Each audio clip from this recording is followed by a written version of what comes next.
Welcome, everybody. My name is Aida Farhat. Welcome to the Cosmic Brew podcast. And today I have these most beautiful, intelligent, amazing women who I love, all of you guys. And I'm so excited to be here with you.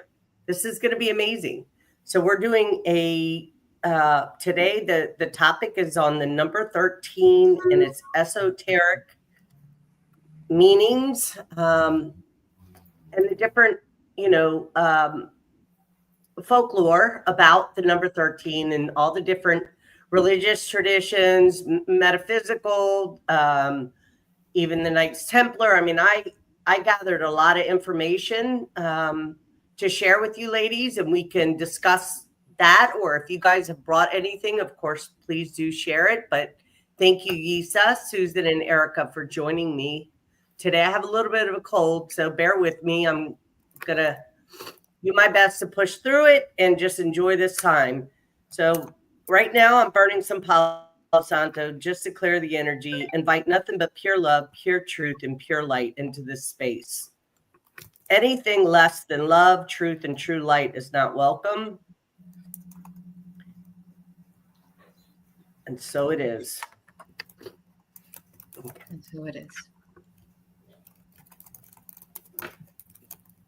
Thank you for being here and bringing your energy, your beautiful energy, ladies. I appreciate you. No, likewise. Thank you for having us. Absolutely. I couldn't have picked better women. I mean, there's so many that I love, but I'm so excited, especially Erika. I'm so happy to have her. Thank you. I am.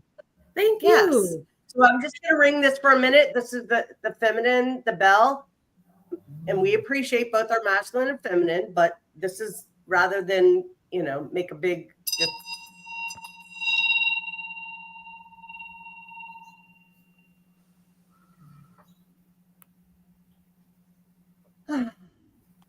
lovely. Welcome. Okay, so where do we begin? This is just a roundtable discussion. I am hosting it, but I am not the, we're all going to engage and share our knowledge and our wisdom. And I don't know who wants to start. I've got some notes that I've taken, and I'll be glad to refer to them as we get further into the discussion. You said, do you want to share anything? You want to start with you, and we just go around to Susan? Can I just go ahead and just ask a question first? Because I know Yssah already has maybe in my mind, I'm thinking Yssah has the answer.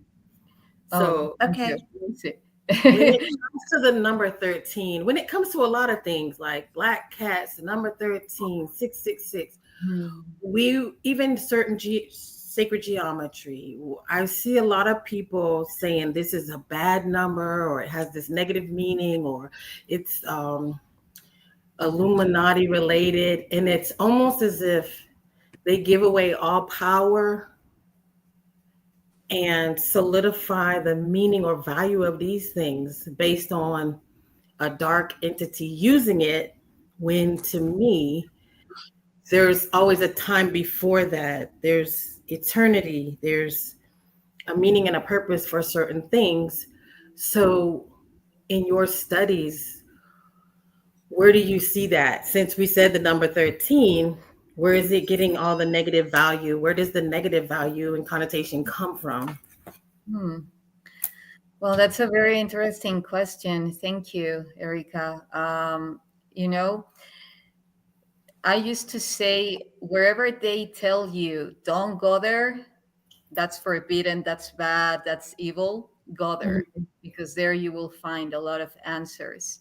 So for me, that's the main reason why the number 13 has been so condemned, and even we see it, like in the buildings, they don't have the number 13, and because, like, in general terms, because we can go like ancient civilization cosmology one by one, and saying how each one of them addresses to the number 13. And in the end, or in the beginning, it means unity, the communion of the 12. Because imagine that we are a particle of light. Well, we are actually full of light. We are particles of light, compressed in a physical form, densified in a physical form. So for every particle of light that there is to our existence, it creates the pattern of an X, like simple, like basics, an X. Now, if we count the edges of the X, there are 12 in relation to the 12 zodiac signs, in relation to the 12 apostles, in relation to the 12 colonies, and so forth. So what's the 13? The 13 is the center, is the unity. So, like, overall, one of the most important correlations that I find in number 13, it's that it shows to us the unity. Without the 13, we are just 12 edges going outwards without interconnecting them all. Like, imagine 12 archetypes, but they don't come together, and they come together through that center, which is the 13, and that's when it spins. That's why also they keep, like Yeshua or Jesus crucified, because they don't consider him the number 13. They only talk about the 12 apostles, and Jesus. Right. So, but they put them as, the apostles and Jesus. So the moment that they bring them together, then that cross starts to rotate and even leads to the Mary Magdalene consciousness, because Mary Magdalene is the 14, which would be that electron, that potential energy that is surrounding that cross, that those 12 edges, that unity center as the 13, and helping it to hold the space and to spin. So we can see how encoded it is with numbers, like all the stories that we hear, how it all comes to fundaments in physics, that we can connect it in a spiritual way, because they are talking about the same. So the 13, also, if we connect it to the 13 zodiac signs, which is Ophiuchus is the serpent bearer. Mm-hmm. And if there is no Kundalini, if we don't master the serpentine energy, which is the fundamental pattern of any wave of energy, then we are not generating that motion. Then it's like we are crucified. We are death, and that's the perception that attaches more to the ego, which is the sense of death, because the ego is always trying to survive through our patterns of behavior, survive through this animal instinct, and all these harvesting control systems are enhanced through the adrenaline, which is the fear, to death, which is static. And that's just an illusion, but how they encrypt it in the hologram is so subtle that we are not even aware that if we don't integrate the 13 in our consciousness, then we are not the level and rate in which our hologram is pulsing, our holographic body is not as coherent as it should be, because we're missing that part. And we can say, oh, come on, how can 13 really influence my reality? Come on, it's like 12 zodiac sign. Look, I'm alive, I'm functional, I'm happy, I'm replenished.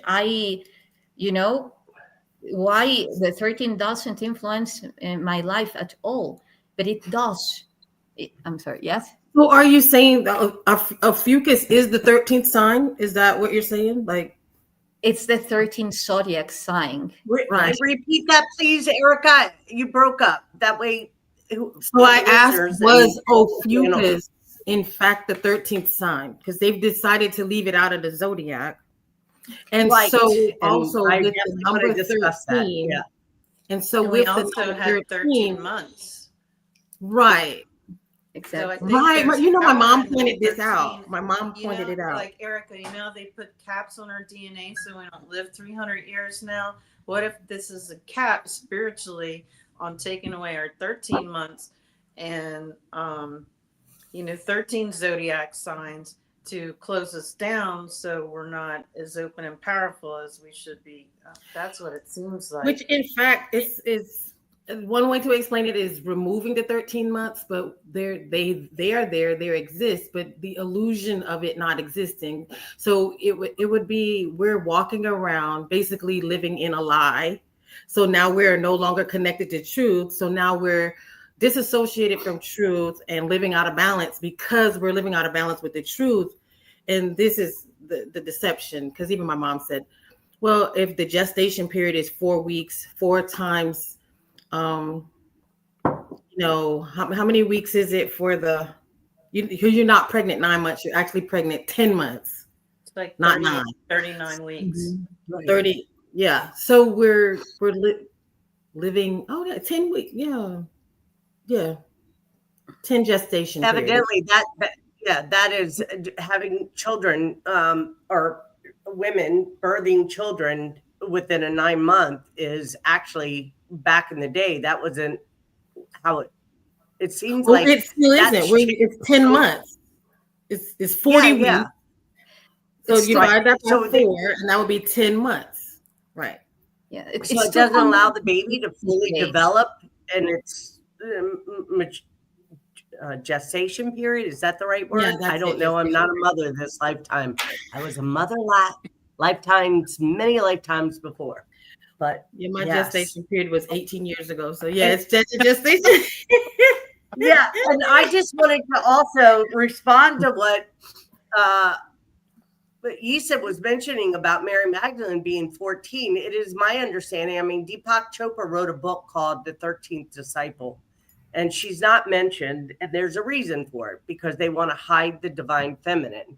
And I can get real deep about that. I have memory, and I'm not going to go into that today. That's not but I have memory of a lot of things I have not shared, and one day I will. But they want to hide the divine feminine and to suppress her power, but I say to minimize her role. I think that accurately say is to minimize her role in all of creation. That's right. Yeah. Well, and so it's interesting that you say that, because I was listening to Simon Parks again, and I've watched it a few times for personal reasons. And he mentioned when asked what was Mary Magdalene's role, and he said she was picked to bear a hybrid. And I do believe that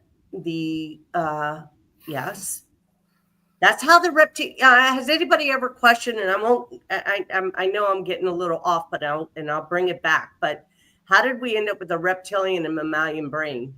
It's because we were hybridized. Yes. The Lyrans, yes, and I know a lot about that too. So, but anyways, I'm so happy you guys are here. Beautiful if we talk about that another time. I love that topic as well. Yes, we can do that, and we can all come together and do another show. I would love that. Yes. Are you guys interested in any of the information? Maybe this will spark some memory or. Sure. I just wanted to say in relation to Mary Magdalene, because, for instance, you said hidden. And normally when we take into consideration our 13 joints, the spaces that interconnect our 13 joints are 14. So the 14 is that hidden space that is holding the space for all the structures for the 13 joints to be. And it's that potential energy that is actually shaping in silence.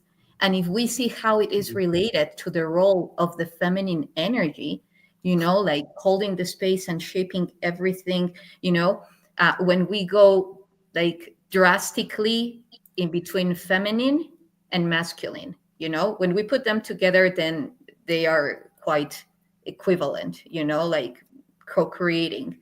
But when we just only talk about the feminine energy, it's that womb, that potential energy that is shaping the kinetic energy, the matter, what will become in matter at some point. So the 14 spaces that interconnect the joints is like Mary Magdalene was doing, holding the space for all the 13, the 12 apostles and Yeshua, do their thing, go from place to place, and many other things that she was doing, because she was also not only not evident, she was precisely showing that equidistant figure. However, the translation of how this matrix has unfolded and given the information to us is that hidden figure that is in silence, shaping all the reality that in which they created, the masculine created all those achievements and so forth, and it's the same in relation to the spacing between the joints. The joints are the ones that are, creating all the motion and, all those mechanisms. But the space that interconnects the joints, it's actually the amount of energy that the joints will end up expanding, here. I love that. I love that, Yssah. Yeah, our hands emit light. People don't really, I stopped wearing nails and nail polish. Our hands emit light. And I'm not going to say I won't ever do it again, but I try not to. But I appreciate that. Thank you for sharing that. That really, the reflection to me of, you mentioning this, Mary Magdalene. Here it is, as he is functioning, as Yeshua is functioning. There's a certain level where this woman is also holding space, like they're both holding space. And it just made me think of, the watch has this pretty face, but there's gears functioning inside the watch that you don't see. If you open up the watch, you'll see these moving parts where it'll appear as one person's doing the work, but it doesn't work if the gears are not moving together. So her value and importance, as one time I read, it was beautiful, that say we were in a park and all the men can come to the man to get the healing. Well, there's women that have been abused in many ways. We're not able to trust him or feel safe to have a man heal them. And so you have this woman working, also doing healing as much as he was, but working under his protection, because at this time, if you are a female and you're allowed to have your own money, you're considered, an unclean type woman. So you get this label. And so here they are working, holding space for each other, but allowing for women who otherwise would not be able to even come into that space to get healing. Because she is there, it allows women to come into that space. Remember, because this is a time where, women are just getting stoned, or they're having problems bleeding, or they're having like all these issues. And that what she provides is, the healing. And people don't really discuss like, oh yeah, she laid hands on people, she healed. Her parents decided that she could go to school and learn farther than what she would normally learn in the esoteric school, because she didn't have to get married and she was allowed to inherit her own money without having a man be in charge of her money.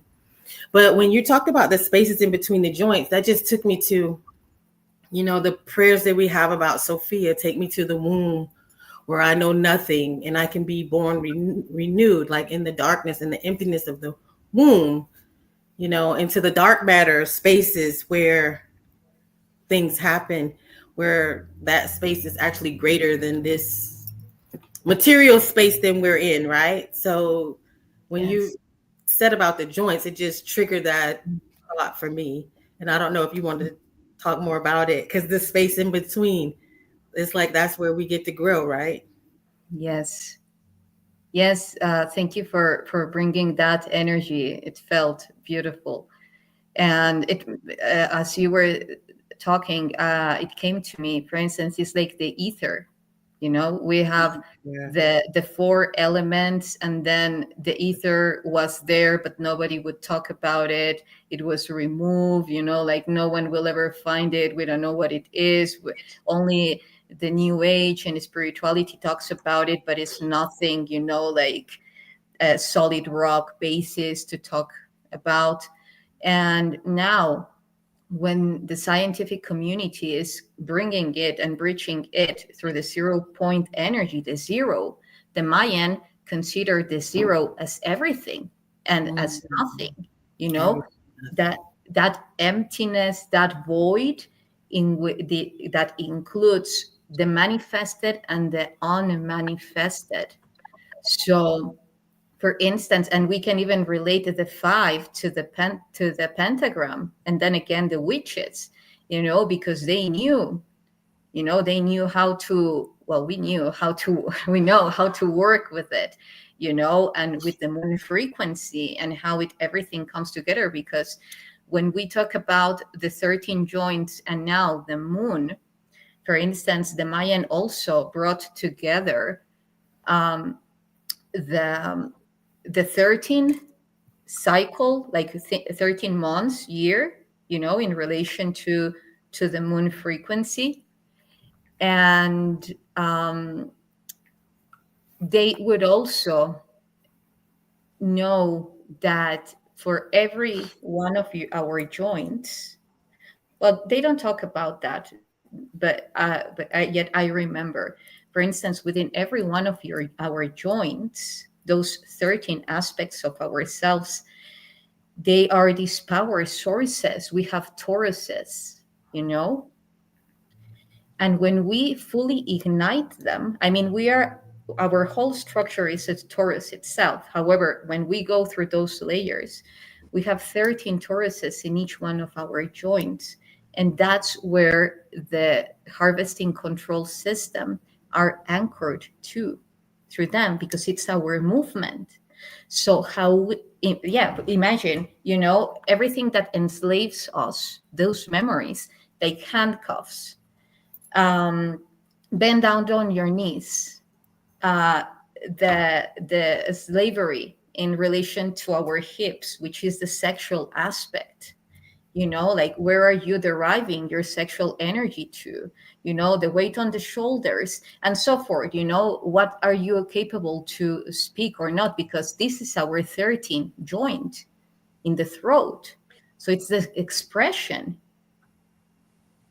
It's the most, well, all of them are sacred, but, and what is capable to restore these Tauruses? Because let's say that through the time system that we're being given, the Gregorian calendar, imagine that your body is flowing at a rhythm, and through the Gregorian calendar, it's like something is holding you back.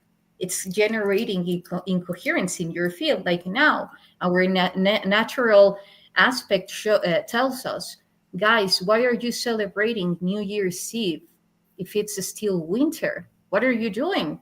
Our biology says, like, you're crazy. That's so true. Absolutely.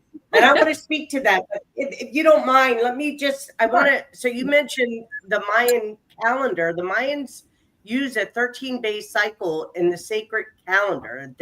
And I don't know how to pronounce this word. It's Tzolkin. Tzolkin. I don't know if that's right. Yeah. Which consists of 260 days, 13 numbers times 20 glyphs. The purpose to track spiritual and cosmic time. In Egyptian mythology, Osiris, the god of the afterlife, was cut into 14 parts. 13 were found and reassembled by Isis,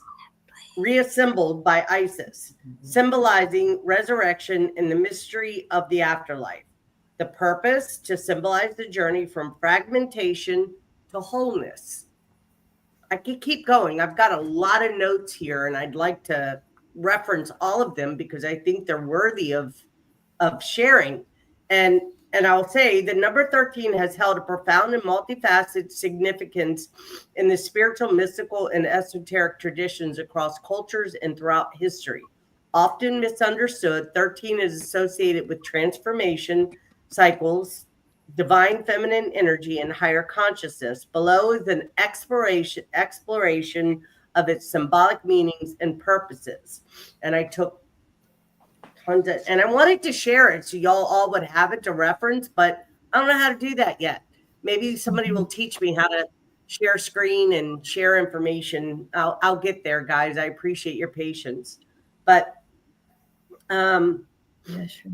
in numerology, 13 is considered a karmic number. It combines the energy of the number one, individuality, creation, and leadership, with 3, creativity, communication, and expression, which Yssah was just talking about, the throat and expression. Together, these energies signify a transformative process and the breaking of old patterns to create something new. The purpose to inspire transformation and personal growth. To serve as a reminder of the cyclical nature of life and the importance of balancing individuality with creativity. The divine feminine, the number 13 is linked to the moon and the feminine energy. There are 13 lunar cycles in a year, aligning with the cycles of the menstruation and fertility.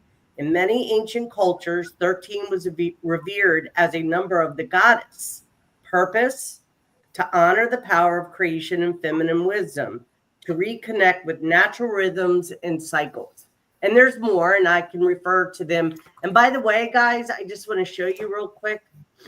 I put in the computer the number 13 and asked it to create or ChatGPT to create a flower of life with the number 13. And this is what it came up with, which I thought was amazing. Yes. So, yeah. I mean, there's so much to this number. Now, I don't know. I do believe it is used. They've introverted the number and use it for, their dark black magic spells and creating havoc for people and so forth. And I don't give them any energy. On the 13th, Friday the 13th in September, my car was hit and totaled. I had Prince in the car. He was strapped.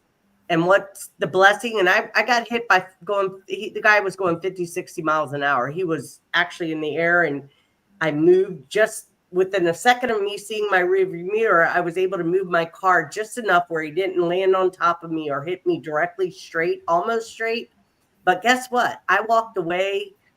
I was jarred from the impact, but I had no major injuries. Neither did Prince. The whole window was black. He totaled my car.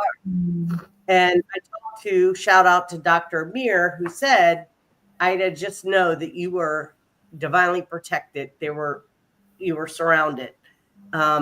So there are, we're still, and again, I don't give my power over to anything outside of me saying, if I become aware of something, I will do what I need to protect myself.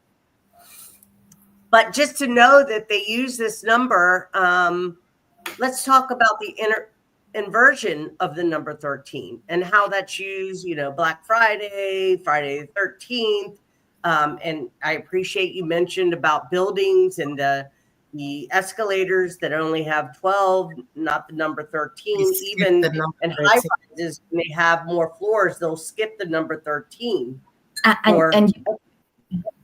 And you know why? Because then again, we say, as I was saying, like, how important can it be? Like, seriously, it's just a number. But then you say, like, why would they take it from the buildings? And it's because every time that in this holographic reality, we are enhancing the fact that we are going through the number 13, we are going beyond that point of transcendence. Because the 13, one of the values that it has is transcendence, going to the afterlife. A lot of people call that death, but in the ancient times, it was, like the real life. So every time we are pushing that tone, that frequency, it is sending emissions to the space-time fabric, to the hyperspace beyond this artificial matrix, and creating a field where we are emitting this frequency of transcendence. And some people or some institutions don't want that, because every time that we push that number, it is creating that sovereign state of transcending, the 12, which would be the steadiness, and moving forward. For instance, you were talking about Osiris and Isis and the 13 pieces, the 14 pieces, the 14 is related to the power, the phallus, the castration. So, and it's also related to the 14 spaces and to the 13 joints, 13 that were found, and 14 the power, which is missing. So when you ignite the 13 joints, you get the power of the 14 joint, which is barely talked about, which is the maxillofacial one, which is again the worth, the capability of manifesting through the word, the abracadabra. That's why they also relate a lot the 13 to magic, because it is, even if we see 13 is 1 plus 3 that become 1. So it's that transcendence into the oneness or into the wholeness, but they have put it all in shadows, because accessing to that number is a humongous amount of power. Yes. It's the pyramid of the 7 levels that goes up and goes down, and the 7 directions, which is actually unfolding this incubation, blossoming, stopping our hibernation and moving up to hyperspace and other densities, So I do believe well, if you add the 3 and the 1, that's a 4, which 4 is a builder number. So I think what you just said is lovely. Yes. Susan, you're not saying much. You want to share something? We want to hear you. I'm just listening. I only got 2 hours sleep. I was traveling all last night, and I didn't get home till 2. And my cat woke me up at 6, and then I had to run errands. And he's climbing all over me because he hasn't seen me for a week. So I did want to say that with that number 13, hoping, because you're saying this, Yssah, and I really want people to feel what you're saying. When you miss out on the use of or your connection to the number 13, like you not being able to touch the button 13, like this is a divine number. We've been told this is a bad number. This is actually a divine number that helps you connect to the creator. And you missing out on that connection, thinking it's bad, you're actually missing a space or a connection to the creator by not being allowed to use it, or being told that something is bad. Creating more illusion, and the illusion creating separation and causing us to live out of balance. It could go as far as pain in your body. I was noticing that a lot of people feel very insecure, very weak, very powerless. Why? Because if you're not living in resonance with the truth, and you can't access the power of the truth, you can never be sure of yourself. You can never be confident. You're all, you're living a life off balance. So the people would say, well, what's the big deal? Why you guys would have a show about the number 13 or any of the other truths that we talk about? It is so that you can access your divine birthright to be the powerful being that can create on this planet and literally connect with source. So if you have a building that has 22 floors, there is a 13th floor. What do they do on the 13th floor? What do they have on the 13th floor? Because they might have a shrine inside this building. They might have something built inside on the 13th floor. I even think about this when I go to, when I see people having a concert, the stage is lifted and you see people performing.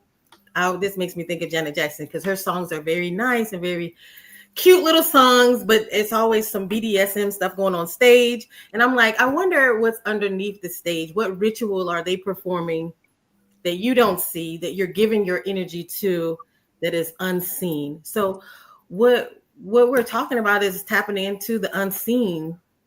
Yes. For yourself.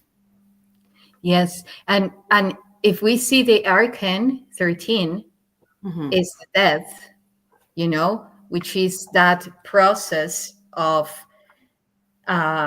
rebirth, you know.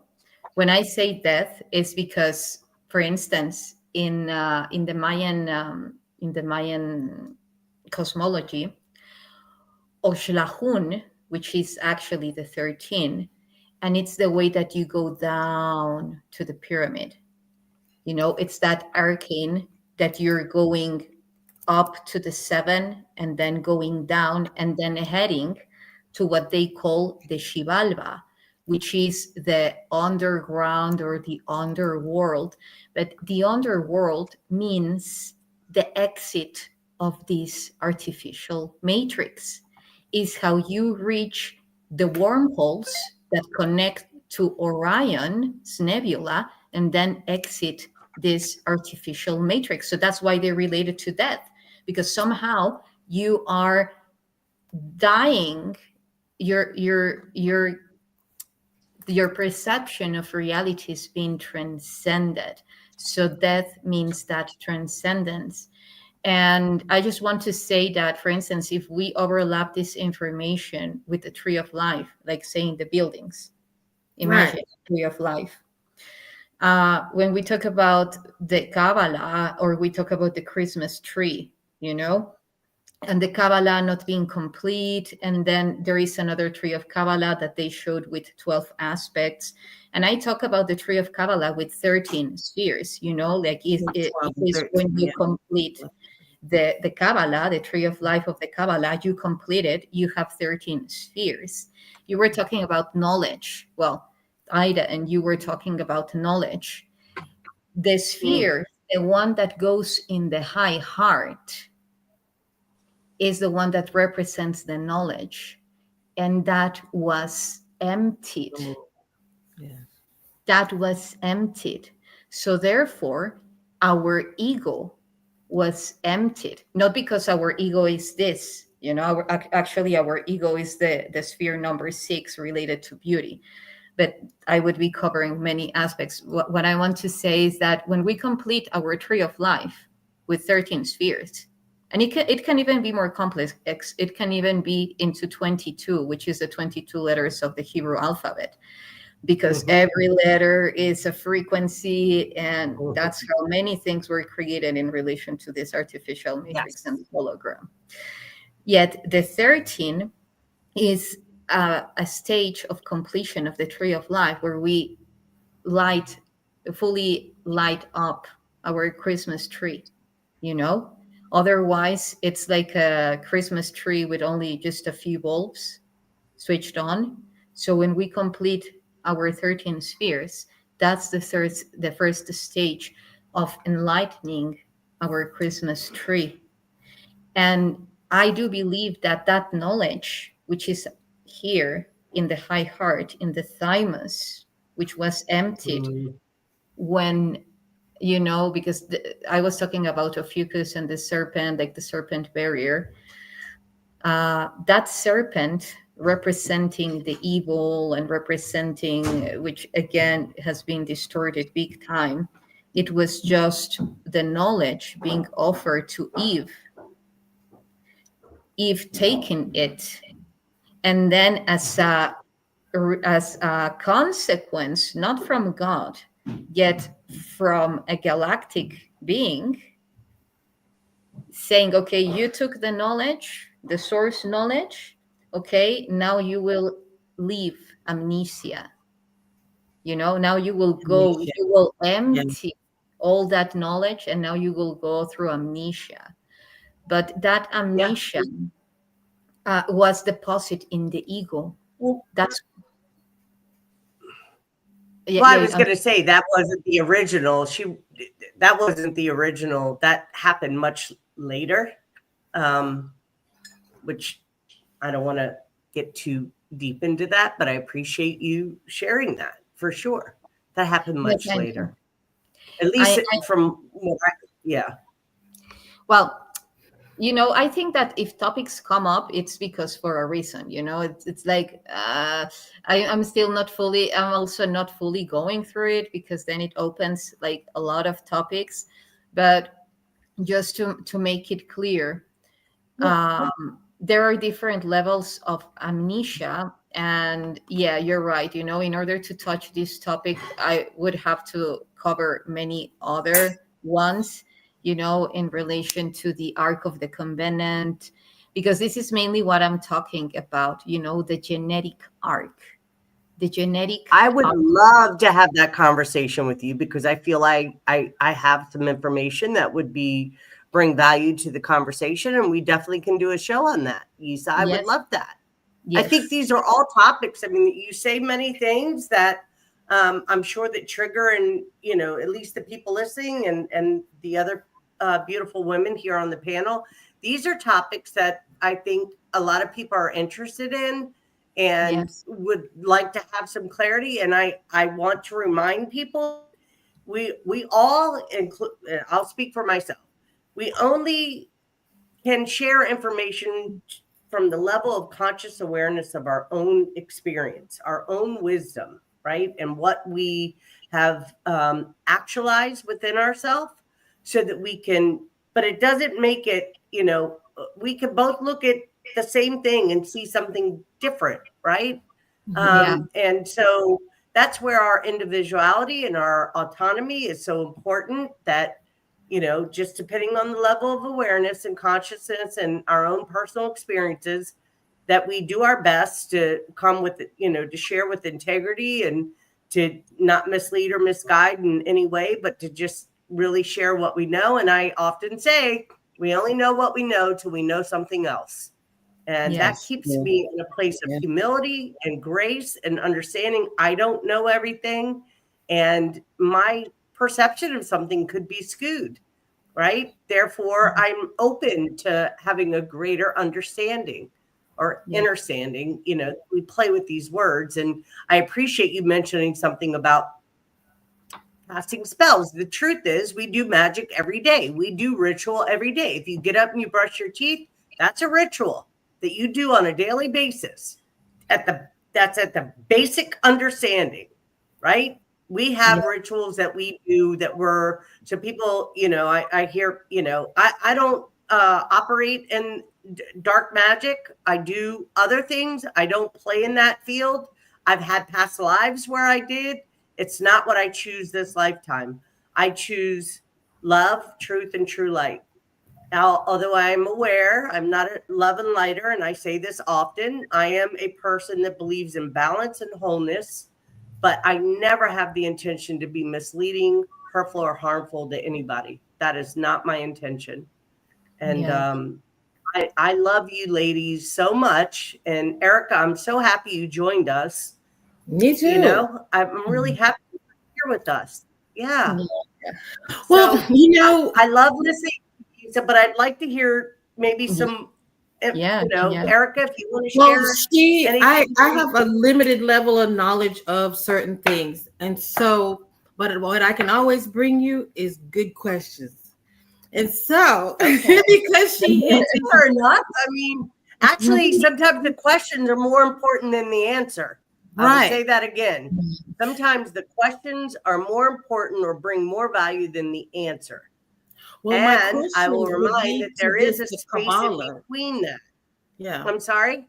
Well, what it brings me to is, because she already mentioned Kabbalah. Okay, so I'm enjoying that fact that we have to just get to this point where we debunk everything and stop allowing ownership of what is here and available to us.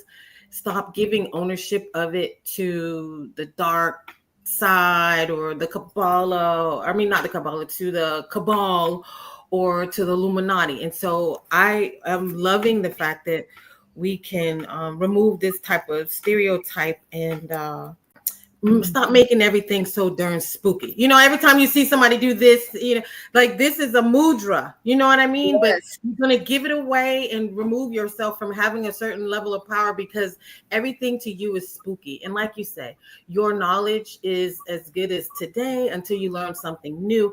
And so I feel like for the last 4 years, especially, there's just been a lot of shouting and pointing about these certain symbols and numbers, but not really a deeper understanding. And I feel like here we have this fragment of knowledge, like yoga, you do yoga, but we don't really understand the life of a yogi.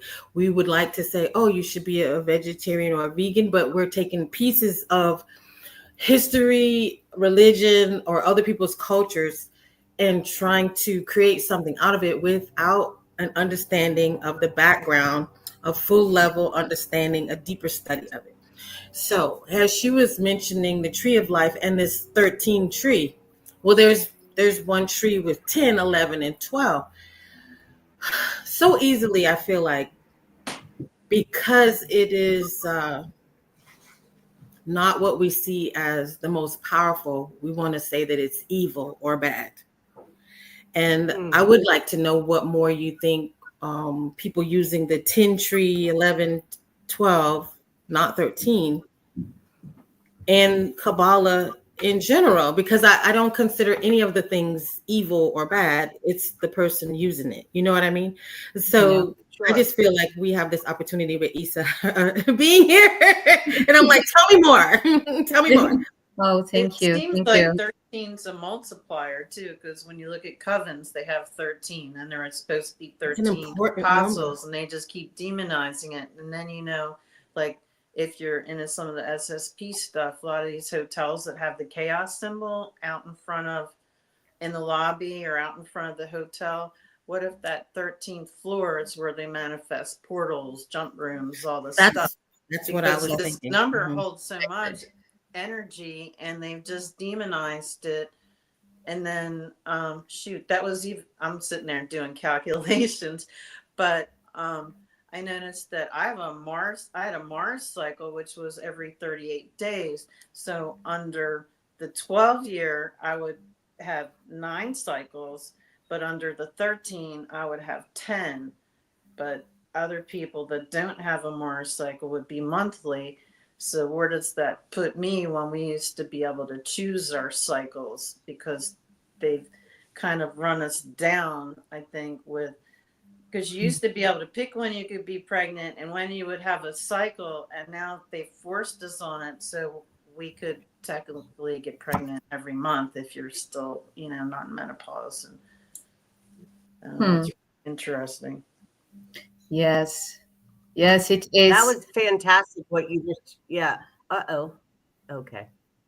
I think that was great information what you just shared, especially the idea about the 13th floor and the hotels and creating portals and so forth and so on. I mean, I don't know if you ladies are aware of this. I do know that the last 3 letters, TON, of any city, town, hotel, TON, Washington, Trenton, Hilton, I could go on, is a secret code for the Illuminati to let their people know that they can find their people there, or we'll call secret societies. I don't even like using the word Illuminati, but we get the idea who we're talking about here. So TON, and I know that for sure. I mean, Jay Parker, who I hold in high esteem, has done, and I give a shout out to him. He's amazing, and he's kind of, he's been I haven't seen much from him, but he grew up in an Illuminati family and had shared that, and I thought that was interesting, considering I grew up in Wheaton, and when I went through my spiritual awakening or went through my dark night of the soul and was being targeted, I lived in a place called the Silverton, and a lot of things happened there. So portals can be, every time you walk through a door and you go through a threshold, you walk into a different timeline dimension. I don't know if y'all are aware of that. Yeah. So, and yeah. Yeah, but now imagine using the energy of the people coming Like if we connected with what Susan said and what we are talking about, the cross and the center, for every person that goes into a building, and is moving up higher, it's leaving their energy, which is what I was talking about, the harvesting control systems. It's like you are owning mostly 20% of your energy, and the 80%, if you're not aware of it, it's going directly to very specific egregors, so every time that you're into a building, all that energy is being funneled to the number 13, but you're not using it. So it's the same as the serpent. And that's the thing also about this, if we connect the 13 Tauruses, it's this what was enslaved in our in the programs, like you are limited in what you give and what you take, in how you move, in your ankles, where you're allowed to go or not to, who you are bending to, who is your sexual energy going to, and at many levels. So that 13 is that autonomy, which is related to that serpentine force, which the ancient priestess were quite connected to the serpent, because they were using it as the fundamental pattern of any energy wave. So when you own your energetic waves, this is the portal in relation to what Susan was talking. Here, the high heart is we have portals throughout all our body. However, if we are talking about very specific epicenters, here is the epicenter, because it's the cross, like our arms, and then aligned to our head, and the rest of our body going vertically. Here, it creates the point of communion, just in between this line and this line. So Absolutely. when we want to time travel, we need to have our thymus gland very activated, because it is actually quite connected to the pineal gland and the pituitary gland, and they create a very interesting trinity. And to all the glands, but at different levels. So anyway, for instance, when we don't have our full tree of life activated in relation to what Erika was asking, if we don't have this, which is the knowledge, the knowledge of our multidimensional body, and therefore being capable to time travel, this was, when I say it was emptied and the amnesia, I'm talking about like generating a void, energetic void here of all the memories, multidimensional memories that we have. And they show it in the Kabbalah. They even say, when the crown sphere is present, this is not. And when the crown goes, this appears. What does this mean? When the claustrum, which is in Latin, that which imprisons, is open, and open, I mean generating a very specific substance, then our knowledge is restored. It's also fontana with the kids, when they have opened the fontana, then there is a That's where the Santa Claus comes from, the Klaus, and that's a whole nother. We definitely have to have a conversation specific to what you're talking about, because I think people would enjoy that, and it's important. Thank you for sharing that. Yes. No, I wanted to be specific to that, what you just said. It's very important. And I think, when you have a Kundalini activation, people think that the Christ is something external. It is not. The Christ, we are all the Christ. Once you activate your Kundalini and you open up your third eye and you light up your crown chakra, it's like the kings and queens. They wear crowns. That's a representation that they are enlightened, right? That's what they wear. It's like the lotus flower. It's like the lotus flower that you did with the open. Yes. Lotus flower. Yes. Yeah. But I love that you said that the information gets dropped down into the thymus, into the heart center, the higher heart. I think that's so important.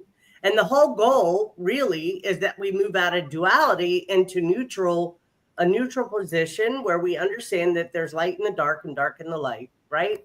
And that And if we can and how go into a neutral.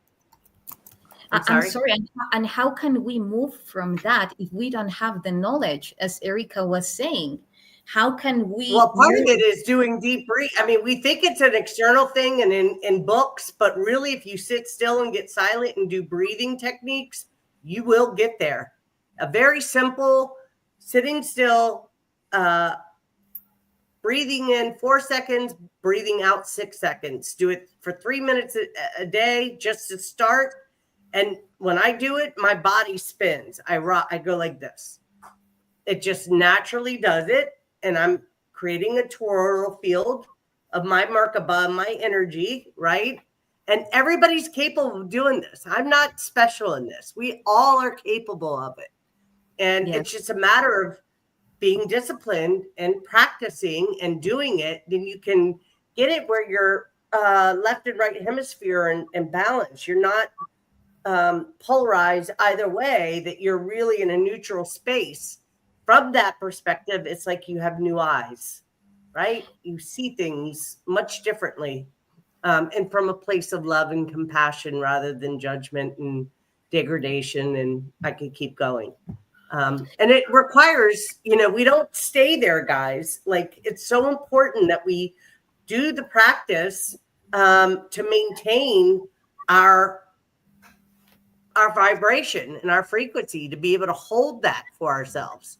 It's not like, it's like that, you can go up, but it's a guarantee you're going to come down.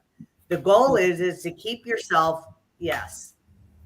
So I would like to say something about that.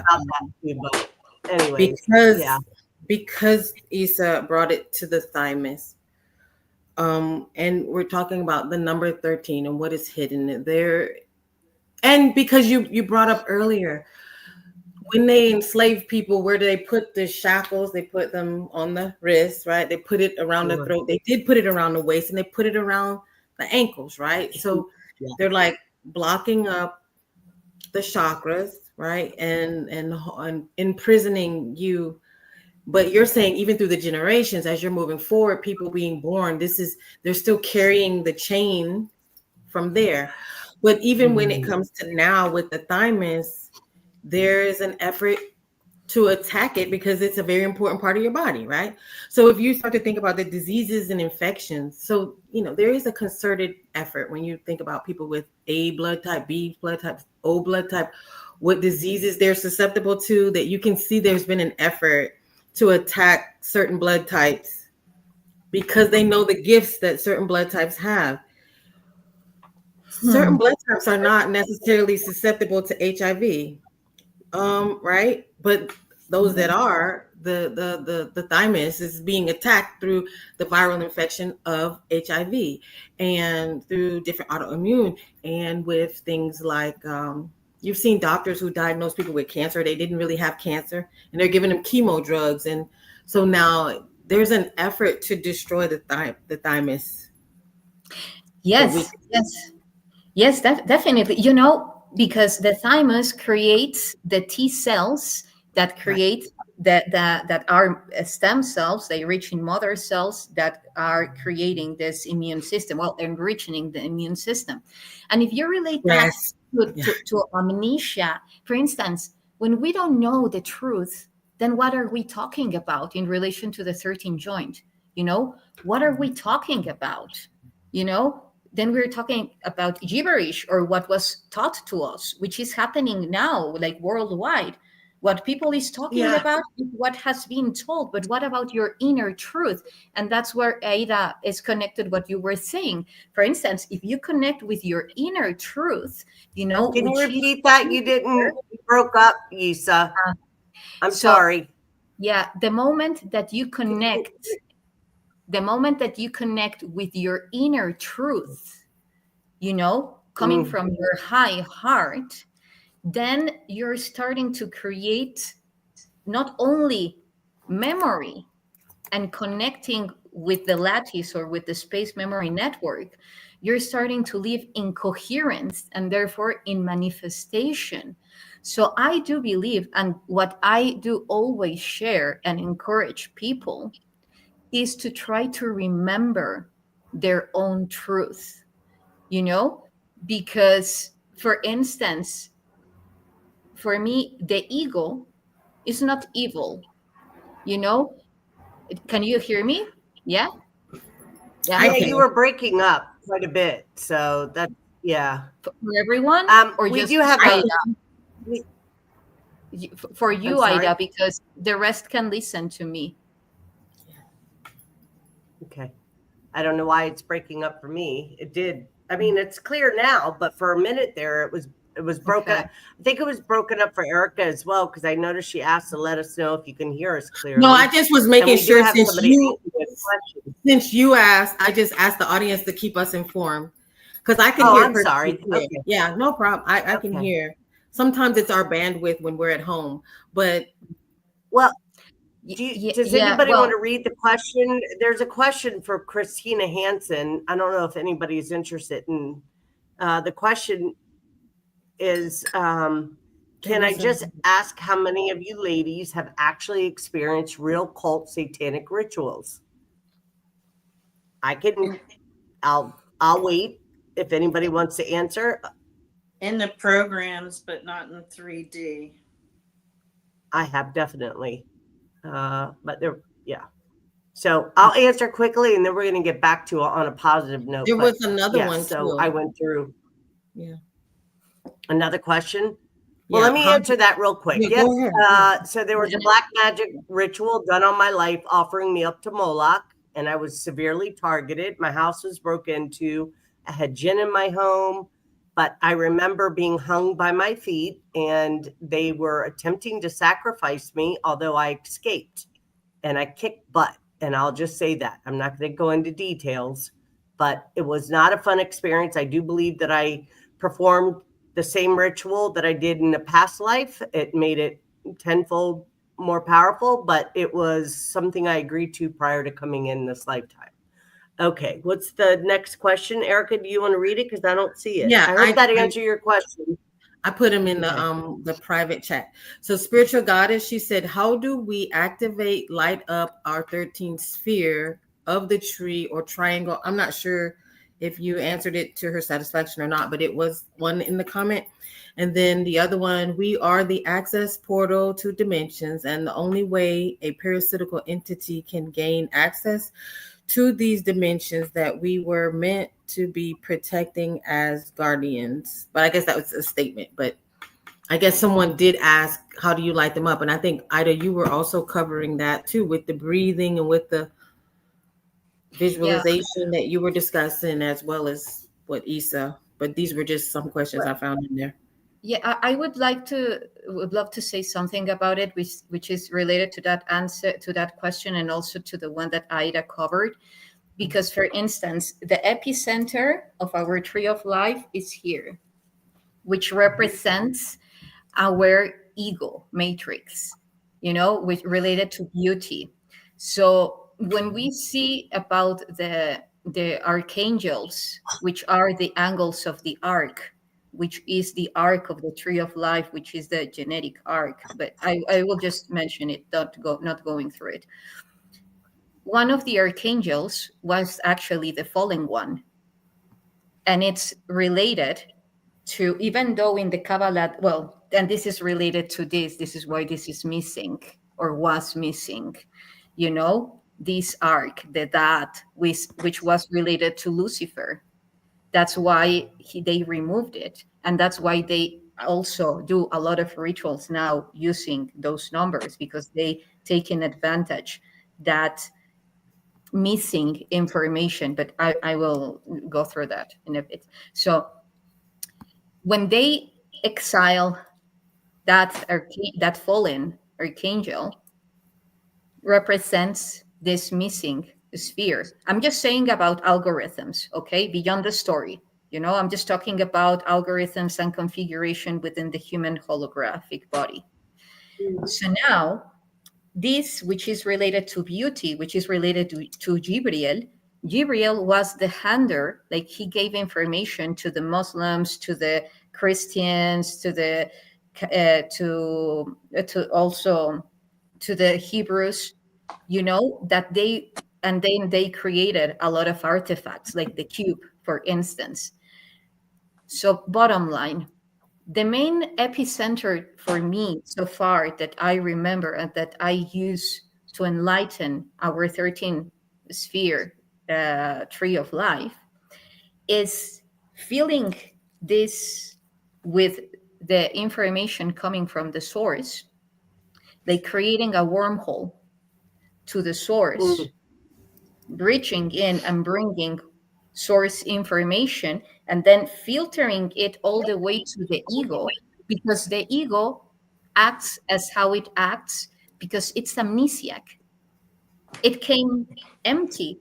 So that sphere, the beauty, it came empty. So how will it, what memory was placed on it? The memory of the artificial matrix. What's beauty?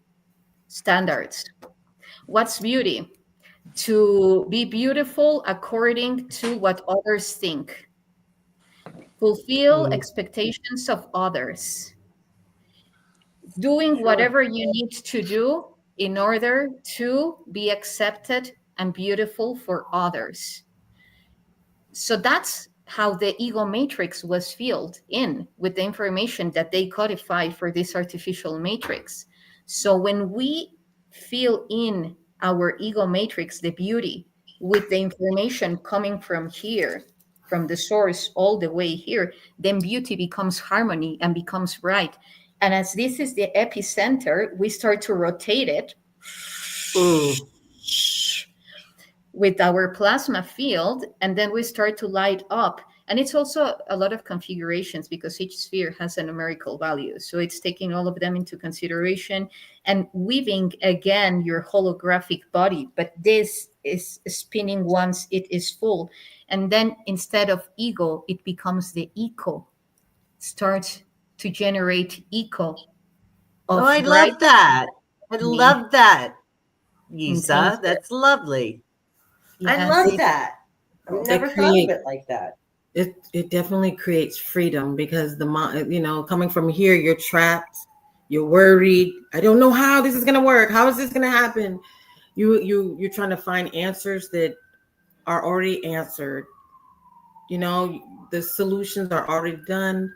Things are already working in your favor. But here we're just trapped. And then once you do what you're saying, now it's like you have space, you have freedom now because of this. Your shoulders lighten up, your hips lighten up, everything loosens up and becomes free just by letting this loose. I love it. Thank you. Yeah. Thank you. Yeah. I think people, there's a misnomer, and I appreciate what you just said, Erika. You just made me think about it, right? People, we see a lot of, I'll, rather than say we, I'll speak for myself, and maybe you guys can relate to this, but there's so much, from my perspective, misguidance in the, let's just say the new age community, right? As far as manifestation and what's required to truly live a blissful life, right? To live in at the very least in harmony within ourselves. And we have moments of bliss, and to stay in that ecstatic space, from my perspective, it requires a lot of work and commitment. I don't believe you stay there. It's like you never arrive. I say that often. We never arrive, people. It's a constant unfoldment, and we can enjoy the journey of just like the simplicity of life. It doesn't have to be, just being in harmony within ourselves. But within in yourself. order for a true manifestation to take place, now I'll say when I had my Kundalini activation that things were much quicker for me to manifest. Like all the synchronicities were showing up for me to manifest what I wanted. But now I understand that, it requires us doing some footwork behind it. We can imagine it in our mind, and then we take we set a plan and we take the first step, and we put energy into that first step, into the second, into the whatever, however many steps to create the thing. And eventually you walk into the creation of your own manifestation. But it's not like you just think a thought and everything just pops in your hand. And in the fifth and above, maybe we're not there yet. But we can, I know for me, I'm able to manifest a lot quicker than I was at, things have sped up a bit. And so, yeah, I thought about that because of what you just said, Erika. Yeah, we have to loosen up the grip, and there's pieces of what you're saying that makes me come back to this. I was thinking about this earlier today, is if we loosen up the grip of our self-importance, because here we are, everybody wants to be Neo, we all want to save the world, and it's like, okay, but the world can save itself. We want to heal the earth, but really we need to be just asking the earth to help us heal. And so we're placing a lot of self-importance on what it is that we need to do and how we need to fix everyone and change everyone. But coming into this space that Yssah is talking about, your job is not to heal the world and save the planet. It is to come into connection with the flow of the energy around you, the positive energy, connecting to the source for these positive things. That's what allows the manifestation, right? Because now, if everything is, I think what you're sharing is so important. Say it again, scream it out to the rooftop. So seriously, now when we come into this flow, we don't have a hard grip on, I want this, and it has to be this way at this time. And once we begin to let that go, now we can be allowed to manifest. But, and sometimes I feel like we're allowed to see this much, and it's so much. I feel like people want to know the answers to everything, and they want to think that they see everything and know everything, but just always knowing that you're only allowed to see but so much. If you really could see all that was around you, it would be overwhelming, right? It would be too much. Absolutely. Even some of the things that you want to manifest, the things that come with it, you might be too afraid because what comes with that manifestation. So you're allowed to see this much.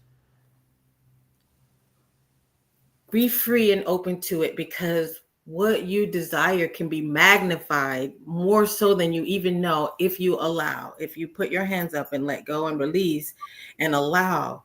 And the creator can give you far more than you can imagine, because my imagination is fucking weak. You know what I mean? Like, think about the things that you want. Like, we're just barely tapping into what is possible. I don't know everywhere I want to go or what I want to do. I only can tap into just this little bit. But now if I do this thing and I allow myself, now, my God, I don't know what I'm going to see. Now, when I'm on the car with you and we're all four in the car, and I'm like, I know I want to go, to the mall. But now if I loosen up and Aida says, well, I want to stop here. But if I'm holding on to, I just want to go to the mall. This is just example, right? Mm-hmm.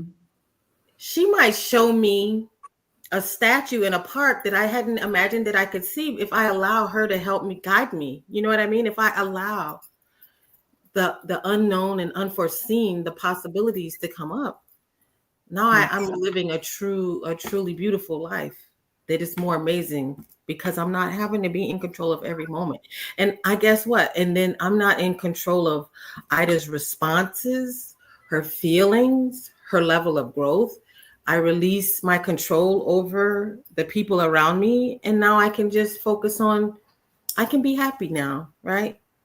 Because I've let go of everything that has to do with everyone else that I've been trying to control and manage, which I don't know what causes us to be this way. But I do believe that it's, from my experience, and what I do remember is that what wants to control is the fact of the ego matrix not knowing. The fear of not knowing. Because it's that uncertainty of what it is, because even the ego knows that what is playing is fake, but it's trying to control through those programs that were set and encrypted on it.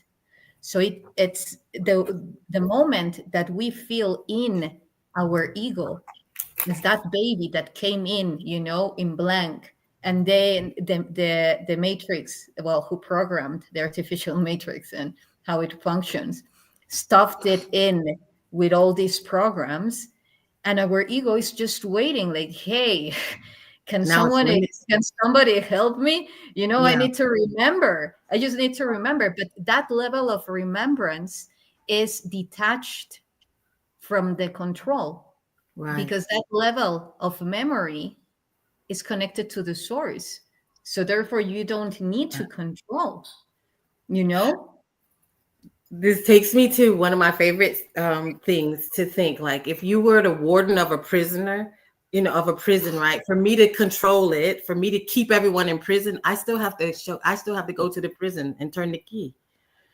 So now who's the real prisoner? Me, because I want to control this thing and I have the key and I want to make sure everybody's in line, but I have to be there to do that, right? So if I let go of all the wrong that is done to me and all the things that I want to control and fix and push for myself, I can actually walk down the road and be free, right? I can go through blaze a new trail, because I'm not here having to hold on to this one thing that is keeping me here. And I guess that's what brought this on, is when you talk about the ego.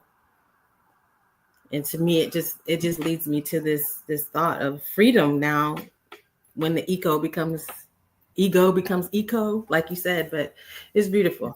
Anyway, I get a little It's beautiful. Thank you. We love it. fuzzy, you guys. I get fuzzy. So yeah. Well, may I respond to, so the ego, let's not, the ego is the personality self, and you would not be able to navigate this 3D realm or any other realm without it. You need it. It's in charge of your survival. We can become our friend. We can integrate it, and we can choose to operate from a place of balance and harmony and groundedness, to be here, present in the here and now, and not to what you said, self-importance, Erika. I think that's so important. When I had, I'll be the first one to admit it. When I had my spiritual awakening, like, I just thought everybody was effing idiots and nobody was seeing what I was seeing. And I became very aggressive and towards my family and those that were close around me at the time prior to moving here to Florida. I had to go through a really deep, dark night of the soul. It was tough for me. I was angry. I was very angry. And I have come such a long way from realizing that I was in spiritual egotism, right? Thinking that I knew all these things, and, I hold certain. You were just a baby. And maybe that's sorry. Maybe that's because you were a baby. And so is that just a stage that we go through and then guess what? But you matured outside of that at some point. Well, absolutely we just matured. need some time to mature it on that level. But you said the most magical thing that triggered this for me to even mention it is because you said the army of one, and that's something. I am my own universe, right? I am the army of one. So if I want to heal everybody, let me heal me. Yes. That's correct. Very good. That's a great analogy, because we're not here, and this is just my perspective. We're not here. I went through that. I thought I was here to save the world, literally. And it became very heavy and very disappointing. Nobody was listening, or at least I felt nobody was listening. And I had all these, things that I needed to share and people needed to know. And people can't see what you see. They can only see from the level of awareness and consciousness. That's why I don't, people say, oh, we need to wake I thought, I followed along in that program for a minute until I realized that it was hurtful and harmful to myself and others. And I realized that I don't have a right to push my beliefs or what I think is right, wrong, good, or bad to anybody. I can only share from my own personal perspective and experience. This is what I experienced going through my spiritual awakening and so forth. And again, we never arrive. There's not. But these are the waves. So then when I'm we sorry? begin to when we begin to sit back, and now we notice there's the waves, because you can think about how the same thing was happening in the 50s. We got to wake up. In the 60s, we got to wake up. Like there's all these, every decade there's like this new level of spiritual movement, and everybody's rah-rah, and then people build a compound, and you'll see it. So you'll see all these compounds start coming up, new religions coming up, new beliefs coming up. But it's just a part of the wave, right? So then I began to tell people, you're so-called awake or whatever you feel you are, spiritually enlightened. But guess what? 20 years ago, somebody was waiting for you. 100 years ago, somebody was waiting for them. So this thing, this constant cycle. And then you begin to realize, if you can put it in perspective, they've been predicting the end of the world since it started. Yeah. Yes. There's been this conscious movement to unite and change since it started. And this is where all the practices are coming from, the waves of people. The cycles. And the moment that we get the cycles right, then we know how to navigate them. The thing is that if we are not going in a true time, then it generates a big distortion, like cognitively, biologically. And you know what? Sure. You know, that part of believing that we are the saviors is part of the ego. But when I talk about the ego, I don't refer to the ego in that new age form, transcend your ego, because it is locking you down. No, because as Aida was saying, that's part of what is connected and routed to this matrix. However, when we are capable to transform the ego into eco, then we are expanding the true information of that vessel, of that matrix, and it's fulfilling its purpose as the epicenter it is. Because unfortunately, the ego, as how it was programmed, it is just isolating, like if we tune into what the ego does, it isolates you. It's trying to be more than the others, or imposing to the others, referring from separation. It creates it wants to protect itself. But I'm just saying, Yeah. in an overall way, because the ego has like many layers. As I was saying, not as a condemning form of approach to the ego at all, because it's the epicenter, So, but that's not its true nature. That's not its true nature. It's twisted, and that's how they use it, as far as I know, in these rituals, satanic rituals, and so forth, because they used on their behalf that inversion of the ego to go in and infiltrate through fear and through that amnesia and through pam pam pam pam. So if we turn upside down, torsion our ego, then it starts to expand through eco, because in its true nature, because then again, it's the epicenter, it's that black hole. But that black hole would now be satiated, satisfied. And that's the thing, when it's twisted, it's an endless insatisfaction, which what happens? Okay, I will be happy when I have this. I will, and so forth. It was just true. Right. That's right. It And takes me back happiness to isn't Sean. something that comes from outside of you. I love what you just said, Yssah. I'm listening to you, just so you know. I have a few more that I'd like to refer to about. Can I blurt something out right before you do it? I'm sorry, ma'am. Can I blurt something out right before you do it? It brings me back to meeting Sean, and what he would say is like nurture, like I am safe. Like as soon as you can put yourself in the space where you're like, I am safe, and it's like, oh, wait a minute, I don't have to trip. I don't have to do all this. I don't have to fight or wrestle. Okay, I'm in a safe place. Definitely nurture. Sean's the best one to tell us that, isn't he? Yeah. He is. He's such a sweetheart.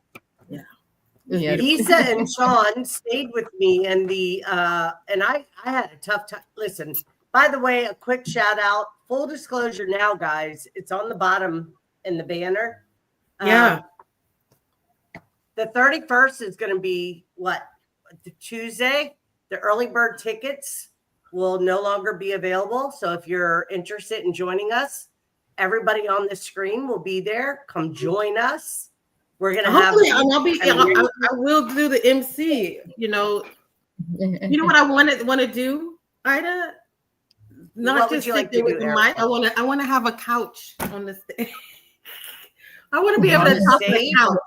Yeah, like if I want to ask questions on stage and just have my couch so that I can help the we'll person talk about along that the off camera. Maybe we could see Okay. if we can put something in for you, Erika. I want to Yes. be Dr. So Phil. shout out to Brian Singh, the executive producer of the Full Disclosure Now conference. I am his assistant co-producer along with Peter. And it's not our conference, it's humanity's conference. Doesn't belong to Brian, doesn't belong to me, doesn't belong to any these. It's our conference. Very important to let everybody know that. We are only facilitating, nothing more. And we want everybody to be there. There's going to be amazing presentation, speaker lineup, and vendors this year coming. A few things are going to change, but not much. We're hoping to have it more structured and it run, in a smooth. Although last year was fantastic, we all had a great time. Yes, And Yssah and Sean will be there again doing a presentation together. We're excited. So you guys go to the fulldisclosurenow.org and get your tickets. We're going to level up on those costumes. Yes, join us. Yeah, get a costume. Costumes for that party. Yeah, we're going to have a ball. So I'm just going to share a couple. I don't know how long you guys want to go. I mean, I'm loving this. We are going almost 2 hours. We started it a little like quarter after. So you figure, you got the right. I don't know. We could probably go about 15, 20 more minutes and then I'll have to hop off. Yeah, me too. Yeah. Are you guys okay with that? And then we can do a part 2, or we can do I don't know if you guys want to come back on. I'd love to have you back on in February. Why not? Yeah. And and I'm open to topic suggestions, by the way. I mean, this is for all of us, not just myself. Yes. Be sure to write what you want. Any topic suggestions we can go over, or those that are here listening, those that are joining us, thank you for being here. Please do subscribe to Cosmic Rue, share it out, invite your friends, your family. This is a place where we reach hearts and minds, and really, want to bring value to people's lives, information, at the very least, just to reach your heart, let you know that you're loved, you're supported, and there's a place for you. And we're all here to support that. Yes. By the way, I think make friends with your ego and thank it for the work it's done. And now you can retire and just be them in your self-discipline. Thank you for that comment, Christine Hansen. I don't know if you guys heard what I just shared. It said, make friends with your ego. And part of the process is really just self-actualizing and loving yourself wholly. And I mean WHOLLY, loving yourself wholly, right? And if there's things that you want to change, that's part of the shadow work, where we have thoughts that aren't so becoming, or things that we beat ourselves up about, or we judge ourselves, or we project out on other people. And typically when we're projecting on other people, it's because there's something within our own self that we're uncomfortable with, and therefore we recognize it in other people. But that person is only a mirror to help you recognize it in yourself, right? Always. I'm a big person, I believe in shadow work and owning your shit, admitting when you're wrong, apologizing, and and having supportive women in your life, men, supportive people like these women that support you and help you work through your stuff. But that doesn't mean we go and dump all our crap on people either. Like sometimes you have to sit still and get silent and just face your own darkness and say, okay, enough is enough. And I got to make the change. Nobody's going to do it for me. Right. Anyways, I can keep going on about that. In tarot, the 13th card is death, which symbolizes endings, transformation, and rebirth, and encourages shedding old identities or patterns to embrace new beginnings. The purpose, to guide individuals through periods of transition, to remind us that all endings lead to new opportunities. Number 4, sacred geometry. In sacred geometry, 13 represents unity within complexity. It is often depicted in mandalas and symbols such as the flower of life, where 13 circles form patterns of interconnectedness. The purpose, to illustrate the interconnectedness of all existence, to promote meditation and spiritual alignment. And again, I'll just show you guys this. I put the number 13 in ChatGPT, and this is what it created for me, the flower of life. So that's what it looks like. And there's tons of them out, of course. And astrology and 13. Some astrologers recognize, okay, you guys can say the word because I don't know how to say it. Ophiuchus. Ophiuchus. The 13th sign, which disrupts the traditional 12-sign zodiac. Ophiuchus is associated with healing and transcendence. The purpose, to expand understanding of cosmic influence, to embrace unconventional perspectives. And this is the last one I'm going to share, or actually there's two more. Freemasonry and 13. In Freemasonry, the number 13 often symbolizes the quest for spiritual enlightenment and the unity of opposites. The purpose, to inspire pursuit of wisdom and higher understanding. And then the last one, modern spiritual practices. In contemporary spiritual circles, 13 is seen as a number of empowerment and awakening. It is often invoked during rituals, meditation, and affirmations focused on personal transformation.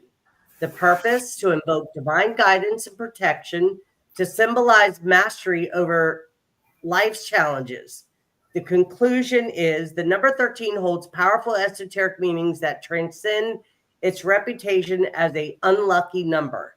Its association with cycles, transformation, and higher consciousness reminds us of the beauty of change and the interconnectedness of all things. Whether used in rituals, meditation, or symbolic art, 13 continues to serve as a potent tool for spiritual growth and self-discovery. Thank you. I hope everybody heard that. Yeah. There's so much to it, and we could keep going. I mean, of course, I encourage anybody to, if this is a topic that you're super interested in, do your own research. I mean, and because there's so much information out there about the number 13 and its purpose and how it can be used for enlightenment and transcendence and so forth. Yeah. Did you want to say something, Yssah? Yeah, now that you are talking about enlightenment, also another practice that you can do is visualizing a 7-step pyramid aligned to your body. And through the breath work that you were saying, Aida, for example, or through any other breath work, visualize how you are moving up, from down up and then down. So then you're covering those 13 levels. You can even go even deeper if you want to connect with each one of your 13 joints, and going level by level, like moving up and then moving down. It would be from your left ankle all the way to your throat, and then all the way down to your right ankle, to detach from all the harvesting control systems. And wait, would you repeat that again, please? Go. Sure. You breathe it in from your feet and then go down to your right ankle. What'd you just say about that? I'm sorry. Through all your joints. For instance, if you start in your left ankle, considering your joints, also with those 7 levels, so you go left ankle, left knee, hips, wrist, elbow, shoulder, and throat. This is the upper level of your pyramid. and then you go all the way down through your right. That is, so you if focus try the to energy, expand bringing it up from your left side down your right. Is that correct? exactly like a magnet, which is actually Nice. also a pyramid.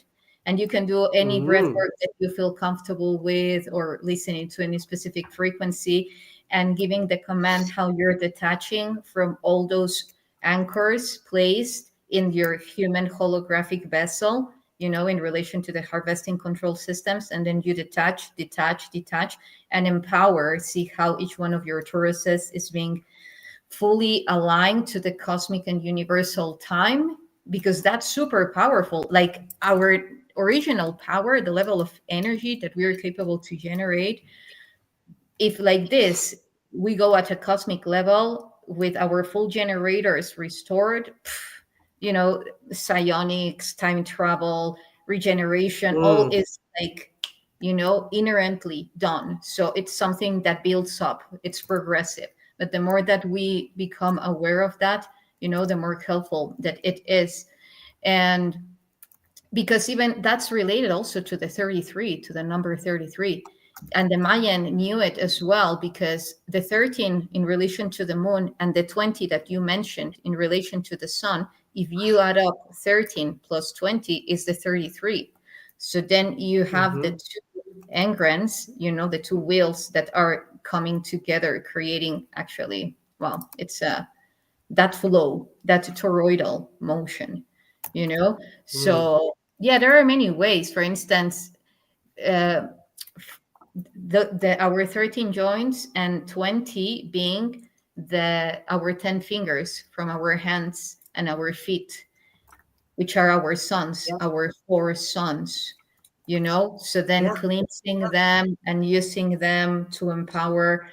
I mean, yours shall be very clean. You have the P90, and I do have the P90. I love it. It's changed my life, you guys. And I'll tell you, it's changed my. Thank you for mentioning that, by the way. If anybody could go to my website, bewell.onlylifeglobal.com. But I will tell you, Yssah, honestly, well, you've tried it. You used it at the Airbnb. Amazing. Yes. I have so many people. If you go on my website, I mean, I've only got a few testimonies there because I have to ask Jennifer to add more. I mean, I've got tons of testimonies, but I have a lady that has Raynaud's disease. She's done 3 sessions. Her foot looks brand new. Wow. She's blown away. It's helping people. P90, pulse electromagnetic field therapy, and terahertz. And then I was showing Yssah these guys, which I love. Yes. And so I'll just show real quick, and then I'm gonna. Those would be very easy for you, Susan. Those would come very handy to you right now with 2 hours of sleep. These things, I can see through them. I can totally see through them and watch, and it goes poof, poof, poof. Awesome. And it squeezes, and it has heated pads. And when it does the pulsing, it's sending PMF frequencies into your pineal gland. Excuse me. So I just put it on. My nose start running completely. It detox. That's what I think's happening. This cold. I think that this thing is detoxing my brain. Honestly, my head. I believe that because my body feels fine. It's just my head. And as soon as I put on it, well, that's what PMF does. It detoxes, it reduces inflammation. I mean, there's tons of information. Go on my Facebook page, Soulful Synergy. Soulful Synergy, Detox and Wellness. I'll be doing sessions at the Peter's going to be there for the conference next year, so I'll get a couple days. He'll work a couple days the floor. That way, I may have, if Brian says okay, I'll have some time to do sessions. It'll be much different next year. It was our first conference last year, right? And I learned a lot of things, and I went through some shadow work behind that, and I'm glad I did because I've been able to release some things. And thank you, Yssah. You helped me with that, by the way. You and Sean. But are you guys excited for the conference?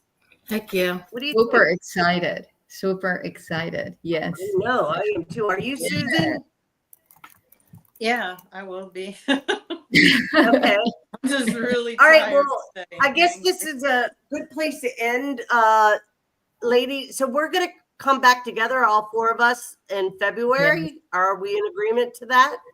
Yes, I'll for send sure. some dates out, and you guys can let me know. And I think Sunday works. Does Sunday work for you guys at 1 o'clock? Mhm. Yeah. Works for me. Sunday at 1 o'clock. Yeah, sure. Sure. Okay.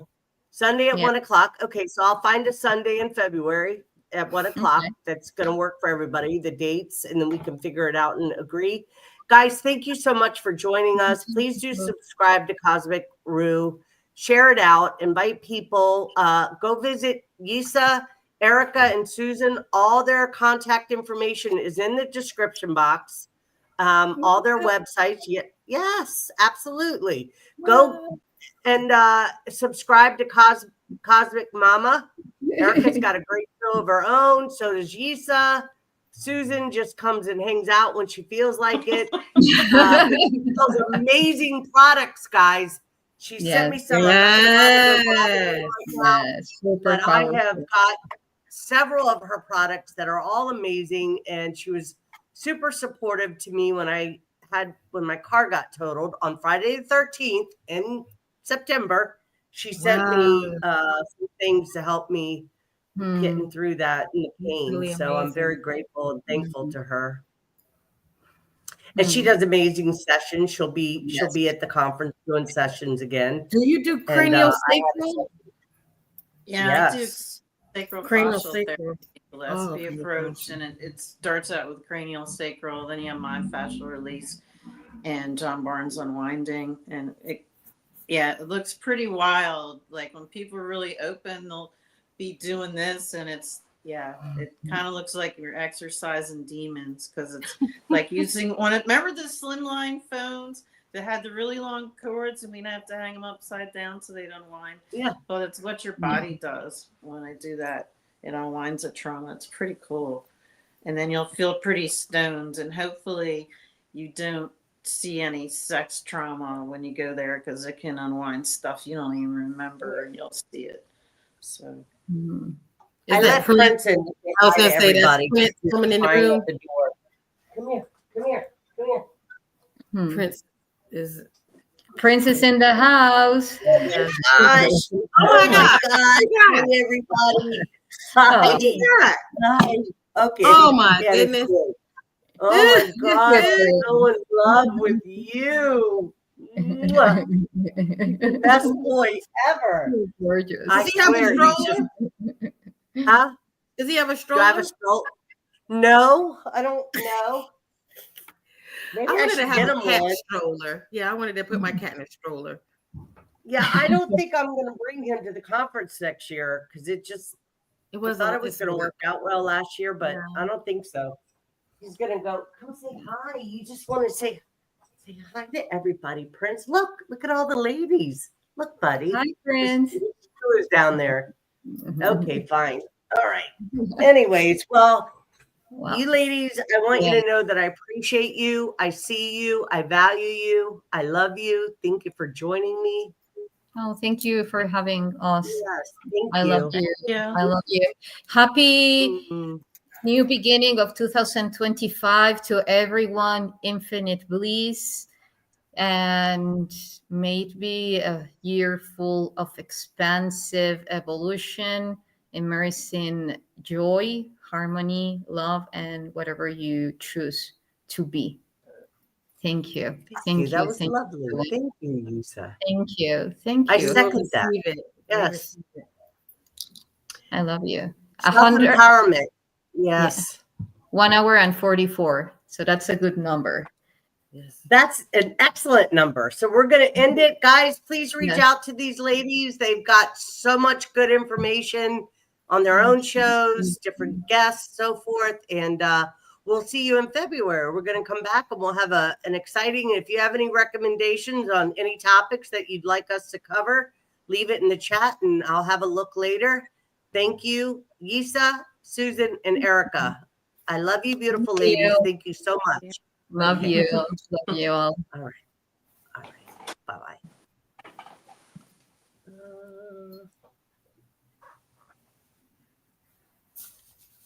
Uh-oh.